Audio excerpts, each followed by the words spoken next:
Hi dears, നമ്മൾ ഇന്ന് ഉണ്ടാക്കാൻ പോകുന്ന സാധനം എന്താണെന്നറിയോ? നല്ലൊരു അടിപൊളി ചില്ലി ബീഫാണ് ഉണ്ടാക്കാൻ പോകുന്നത്. അപ്പോൾ ഞാൻ ഓൾറെഡി നേരത്തെ വേവിച്ച് വെച്ചിരുന്ന ബീഫാണ്. അതിങ്ങനെ നല്ല കുഞ്ഞി കുഞ്ഞി സ്ലൈസാക്കി. പിന്നെ നമുക്ക് ഇതിലേക്ക് വേണ്ടത് ഇഞ്ചി, വെളുത്തുള്ളി, പച്ചമുളക്, സ്പ്രിംഗ് ഒനിയൻ ഇല്ലെങ്കിലും കുഴപ്പമൊന്നുമില്ല, നമ്മുടെ കയ്യിലുണ്ടായിരുന്നു. പിന്നെ സവാളയും ക്യാപ്സിക്കും.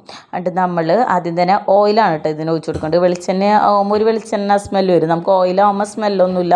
അപ്പോൾ നമുക്ക് ഓയിൽ ഒഴിച്ച് കൊടുക്കാം. എന്നിട്ട് നമ്മൾ ബീഫ് ഓൾറെഡി വേവിച്ച് വെച്ചിരിക്കുന്നതാണ്. അപ്പോൾ ഒരു കറുത്ത കളർ കിട്ടാൻ വേണ്ടി ജസ്റ്റ് നമ്മൾ ഓയിൽ ഒഴിച്ചിട്ട് ഈ ബീഫ് ഒന്ന് ഫ്രൈ ആക്കി എടുക്കാം. കുറച്ച് കുരുമുളക് പൊടി ഇട്ടിട്ട് നമ്മളത് നല്ല പോലെ ഒന്ന് ഫ്രൈ ആക്കി എടുക്കാണ്ട്. പിന്നെ നമുക്ക് വേണ്ട ഒരു സോസ് ഉണ്ടാക്കണം. അതിന് നമ്മൾ സോയാ സോസും അതിലേക്ക് മധുരത്തിന് ആവശ്യത്തിനുള്ള ടൊമാറ്റോ സോസ്, അത്യാവശ്യം നല്ലപോലെ ടൊമാറ്റോ സോസ് ഒഴിച്ചു കൊടുക്കുക. പിന്നെ നമ്മൾ മുളക് പൊടി ഇടുന്നത് എന്താണെന്ന് വെച്ചാൽ ഇവിടെ നമ്മുടെ ചില്ലി സോസ് തീർന്നിരിക്കുകയാണ്. അപ്പോൾ അതിന് പകരമാണ് ഞാൻ കളറുള്ള നല്ല മുളക് പൊടി ഇട്ടത്. എന്നിട്ട് അത് മിക്സ് ചെയ്ത് വയ്ക്കുക. ഇനി നമുക്ക് ഇഞ്ചി, വെളുത്തുള്ളി, പച്ചമുളക് അതൊക്കെ ഒന്ന് വഴറ്റി കൊടുക്കാം.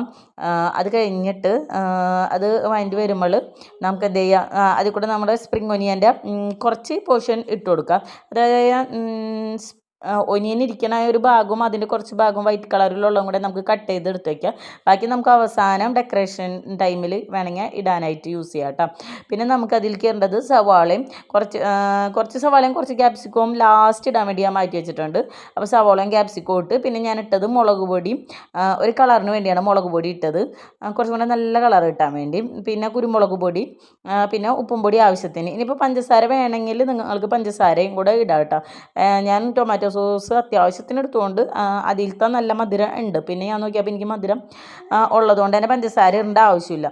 പിന്നെ ഞാൻ അതിലേക്ക് നമ്മൾ ബീഫ് നല്ലപോലെ വരട്ടി വെച്ചിരിക്കുന്നതും കൂടെ ഇട്ട് പിന്നെ ഇനി എന്താ നമുക്ക് കോൺഫ്ലവർ പൊടിയാണ് നമ്മൾ യൂസ് ചെയ്യുന്നത്.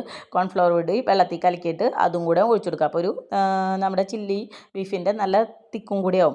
ഇനിയിപ്പോൾ ഗ്രേവി കുറച്ചധികം വേണ്ടവർക്ക് കുറച്ചധികം ഒഴിച്ചു കൊടുക്കുക കേട്ടോ. ഇതേപോലെ വെള്ളവും കോൺഫ്ലവർ പൊടിയും കൂടെ കുറച്ചധികം ഒഴിച്ചു കൊടുക്കുക കേട്ടോ. ഞാൻ കുറച്ച് ഒഴിച്ചിട്ടുള്ളൂ, ഇത്തിരി ഡ്രൈ ആയിട്ടിരിക്കാം. പിന്നെ ഏറ്റവും അവസാനം ഡെക്കറേഷന് വേണ്ടി നമുക്ക് എന്ത് ചെയ്യാം, നമ്മുടെ മല്ലിയിലയും കൂടി ഇടാം. അങ്ങനെ നമ്മുടെ ചില്ലി ബീഫ് റെഡി.